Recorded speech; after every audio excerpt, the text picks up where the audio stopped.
नमस्ते.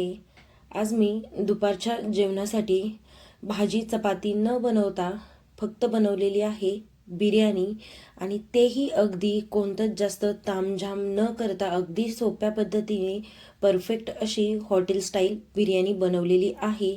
तर आज आपण कोणत्याच भाज्या कट न करता किंवा मॅरिनेशन न करता अगदी झटपट अशी पनीर बिर्याणी पाहणार आहोत. बनवायला पण तितकी सोपी आहे आणि चवीला तर एकदम भन्नाट लागते. चला तर सुरुवात करूया. सगळ्यात आधी आपल्याला तांदूळ शिजवून घ्यायचा आहे. तर इथे मी पाणी गरम करण्यासाठी ठेवलेलं आहे.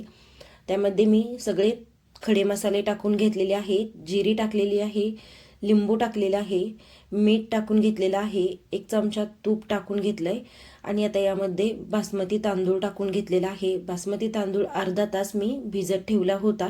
तर तो तांदूळ टाकून आपल्याला एक 80% हा तांदूळ शिजून घ्यायचा आहे. भात शिजल्यानंतर आपल्याला तो एका साईडला चाळणीमध्ये काढून घ्यायचा आहे. तर इथे मी पनीर घेतलंय. तर त्या पनीरवरती आपल्याला थोडंसं हळद, मीठ आणि लाल तिखट टाकून घ्यायचं आहे. सगळीकडे व्यवस्थित असं हे पनीरला लागलं गेलं पाहिजे. तर आता हे पनीर आपल्याला डीप फ्राय न करता आपण हे पनीर फक्त शालो फ्राय करून घेणार आहोत. अगदी कमी तेलामध्ये दोन्ही साईडने छान असं गोल्डन ब्राऊन कलर येईपर्यंत आपण हे पनीर फ्राय करून घेणार आहोत. तर यामध्ये आपण फक्त पनीरचा वापर केलेला आहे. कोणत्याच भाज्या आपण यामध्ये टाकणार नाही आहेत. जर तुम्हाला भाज्या टाकायच्या असतील तर तुम्ही थोड्याशा भाज्या टाकू शकता. काजू टाकायचे असतील तर पनीरसोबत थोडेसे काजू तळून सुद्धा तुम्ही यामध्ये टाकू शकता. पण मी फक्त पनीरचा वापर केलेला आहे. तर लगेचच आता आपण बिर्याणी बनवायला घेणार आहोत. तर इथे एक भांडं घेतलं आहे. त्यामध्ये 2 चमचे तेल, 2 चमचे तूप टाकून घेतलेलं आहे.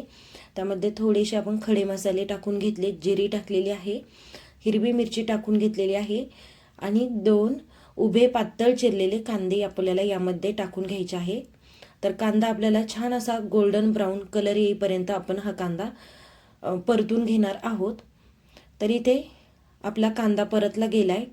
तर आता यामध्ये आपण टाकूया आलं आणि लसणाची पेस्ट.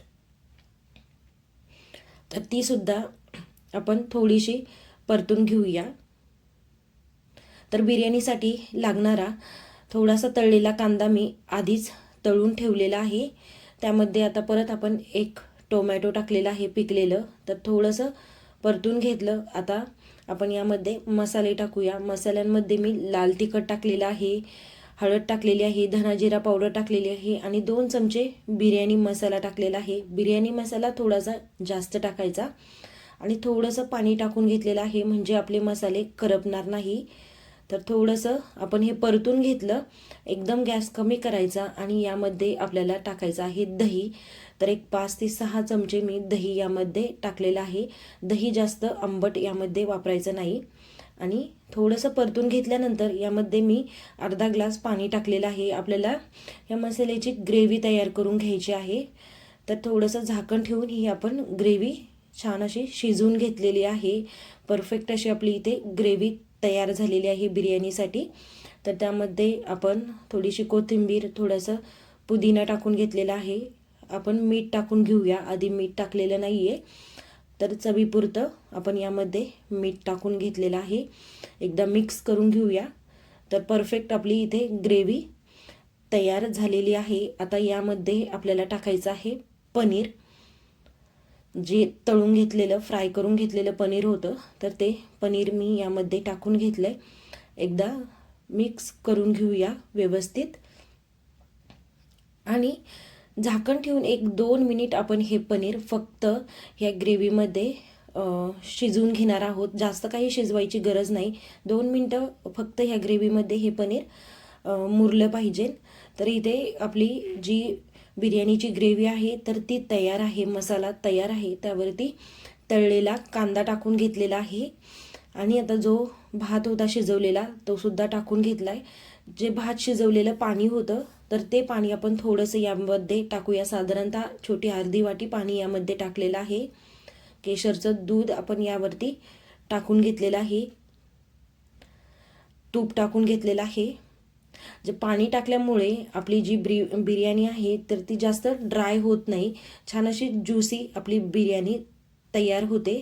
त्यावरती आपण पुदिना, कोथिंबीर टाकून घेतलेला आहे, परत तळलेला कांदा टाकून घेतलेला आहे आणि आता व्यवस्थित असं आपल्याला हे पॅक करून घ्यायचं आहे. आणि खाली मी तवा ठेवलेला आहे. तव्यामुळे आपली बिर्याणी खाली करपणार नाही. जर तुमच्याकडे जाड बुडाचं भांडं असेल ना तर तवा नाही ठेवला तरी चालेल. आणि गॅस मीडियम करून 20 मिनटं आपण बिर्याणीला दम देऊन घेतलेला आहे. आणि 20 मिनटानंतर गॅस बंद केला आणि परत 10 मिनटं आपण ही बिर्याणी तशीच ठेवलेली आहे. गॅस बंद केल्यानंतर लगेचच आपल्याला बिर्याणी ओपन करायची नाही आहे. 10 मिनटं तिला तसंच ठेवायचं आणि त्यानंतर ही बिर्याणी प्लेटमध्ये सर्व करायची आहे. तर छान अशी आपली परफेक्ट अशी बिर्याणी आपली इथे तयार झालेली आहे. चवीला एकदम भन्नाट लागते. एकदा नक्की बनवून पहा. आणि आजचा व्हिडिओ कसा वाटला ते नक्की सांगा. आवडला असेल तर नक्की लाईक, शेअर आणि सबस्क्राईब करा. तोपर्यंत बाय बाय.